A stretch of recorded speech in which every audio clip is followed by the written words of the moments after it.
Pinangunahan nina Dean Thompson at Adrian Nocum ang rain or shine sa panalo laban sa Converge sa Game 3 ng quarterfinals ng PBA Commissioner's Cup na nakakuha ng semifinal spot. Nang ibabaw si Thompson sa loob, habang pinalakas ni Nocum ang pag-atake sa labas. Nanalo ang 6th-seeded Elasto Painters sa huling dalawang laro ng serye, para umabant sa best-of-7 semifinal rematch laban sa number 2 TNT Tropang Giga. Dumating na ang clutch moment ni Belga sa tamang oras. Ang dalawang pangunahing 3-pointer ni Bao Belga sa 4th quarter, ay nakatulong sa rain or shine na makuha ang panalo, laban sa Converge sa Game 3 ng PBA quarterfinals.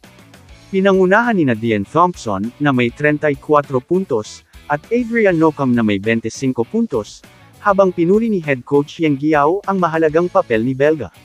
Sina Anton Asistio, at Mike Malonzo, ay gumawa din ng mahahalagang kontribusyon mula sa bench. Nilalabanan naman ni Heading, ang mga cramp sa quarterfinal exit ng Converge, nahirapan si Jordan Heading sa back spasms. Umiskor lamang ng 3 puntos, sa quarterfinal loss ng Converge sa rain or shine. Hinarap niya ang injury mula noong Game 2, at nagsuot ng belt strap sa halftime, para mabawasan ang sakit. Hindi nakuha ni Heading, ang kanyang karaniwang scoring. Dahil nag-average siya ng 25 puntos sa playoffs. Sa mahigit isang buwan bago ang Philippine Cup, umaasa siyang makakabangon, at makabalik ng mas malakas. Ipinagmamalaki naman ni Yang Giao, ang naabo ng kanyang koponan, sinabing hindi niya inaakala, na makapasok sila sa semifinals, dahil pareho silang independent team. Sa kabila ng pagkapanalo sa Game 3, kinilala niya ang kanilang mga paghamon.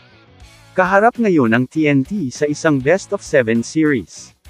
Nakikita ni Giao ang semifinal run ng rain or shine, bilang patunay ng kanilang pagkakapare-pareho, at inaasahan ng mutual support sa mga independent team. Kamusta mga idol? Sports Zone PH, para sa sports news and update. Kung bago ka pa lamang dito sa channel ko, pindutin mo na ang subscribe button at notification bell, para lagi kang update sa mga sports news.